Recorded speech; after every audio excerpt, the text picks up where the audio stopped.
Le culte de Notre-Dame de Liesse remonte au XIIe siècle. À cette époque, une vierge y a été vénérée à la suite d'un miracle. Une chapelle fut construite à la hâte en son honneur. Devenue trop petite, celle-ci fut remplacée par une plus grande église de style flamboyant. C'est celle que nous pouvons admirer en ce moment. Elle est caractéristique par ses larges fenêtres, ses contreforts puissants, son portail et sa belle façade aux deux galeries superposées. Tout respire ici l'allégresse d'une architecture qui se dresse vers le ciel et se consume comme une torche. Mais à peine pénétré dans le sanctuaire, changement de décor. La nef est barrée par un puissant jubé qui date de 1616 et qui a été offert par Marie de Gonzague de la famille des Guise-Lorraine. Il frappe par son équilibre avec ses colonnes harmonieuses, ses entablements souverains, ses gracieuses guirlandes de fruits et de fleurs qui courent le long des corniches.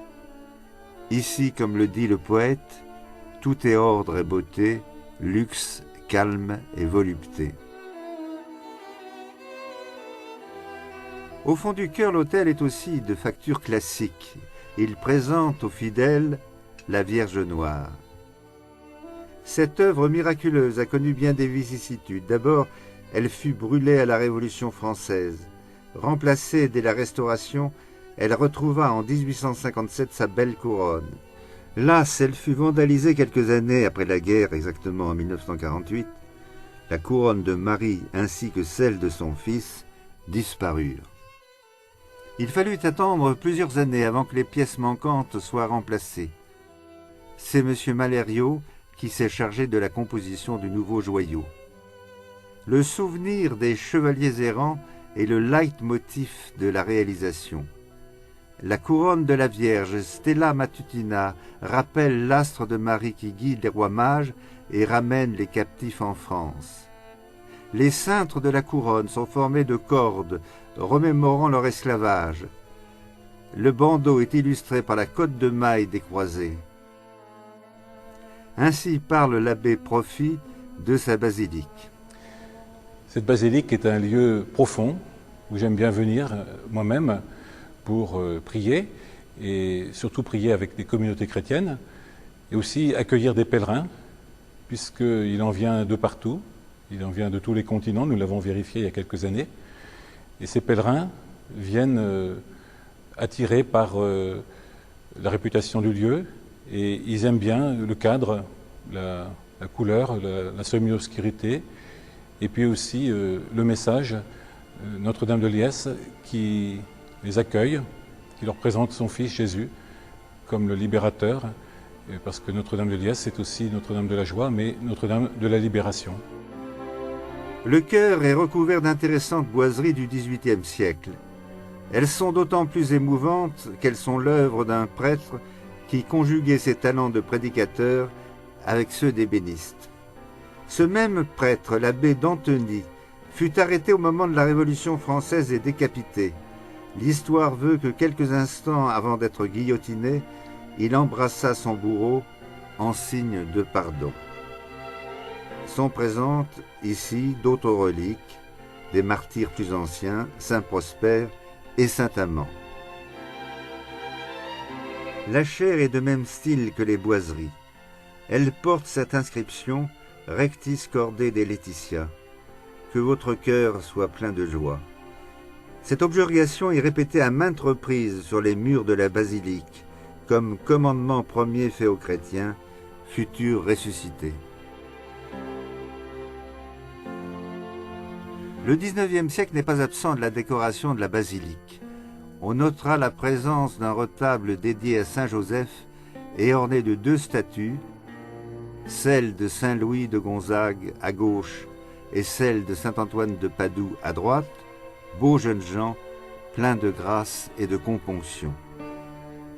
Sous l'autel, un relief retrace la mort de Joseph, à laquelle, selon une tradition non avérée, le Christ a assisté. Il suscite une méditation pleine de ferveur.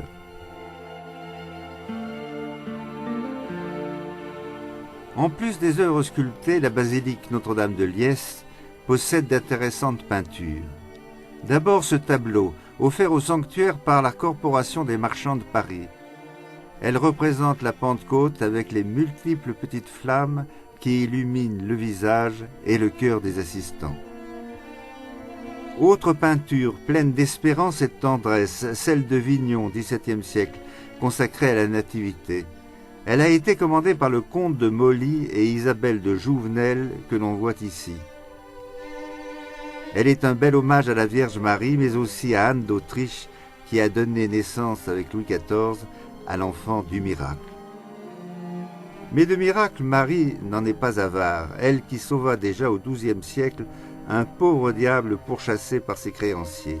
Pierre de Fourcy, ne sachant comment nourrir sa nombreuse famille, avait commis quelques larcins. Pris sur le fait, il fut condamné à la pendaison. Mais la nuit, la Vierge vint le soutenir et l'empêcha d'être étranglé. Constatant le fait, le prévôt ordonna que le malheureux fût gracié. À côté des peintures, les vitraux brillent de tout leur éclat. Ils datent de 1976. En effet, les combats qui avaient endommagé les anciennes verrières, surtout en 1940, nécessitaient une recréation totale. Elle fut confiée à un membre de l'Institut, maître des pierres. L'auteur a retenu un style évocateur et semi-figuratif. L'unité est obtenue par le choix des couleurs et l'échelle par l'utilisation de cercles qui donnent plus de rythme à l'ensemble. Si certaines scènes sont peu lisibles, d'autres sont suffisamment claires, ainsi celle qui évoque la vie de Marie dans l'Annonciation, la Visitation et la présentation au Temple.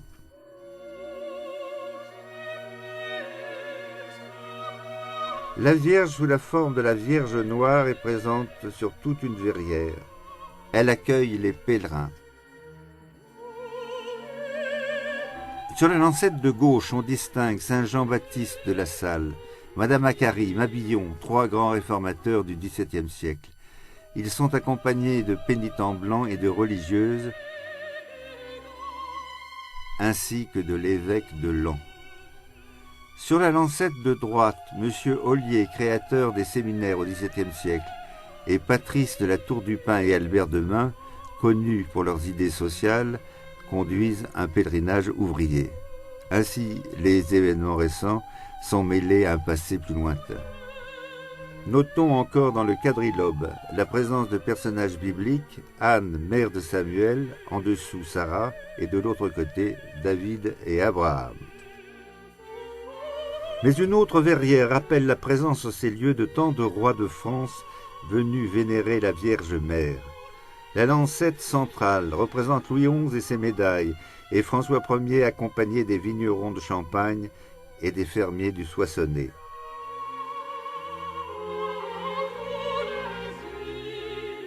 Sur la lancette de gauche domine Louis XIV. Il figure avec sa tante Henriette d'Angleterre et sa femme Marie-Thérèse. La lancette de droite représente Louis XIII et sa mère, Marie de Médicis, et sa femme Anne d'Autriche, ainsi que des foules populaires. Mais plus curieuses sont encore les verrières consacrées aux jésuites, dont la dévotion pour ce lieu de culte n'est pas à démontrer. Il s'agit du père Delubac, brillant exégète, et du père Teilhard de Chardin, anthropologue, qui se penche gravement sur un crâne comme pour trouver le sens du destin de l'homme. Terminons par des médailles, elles ont une signification originale.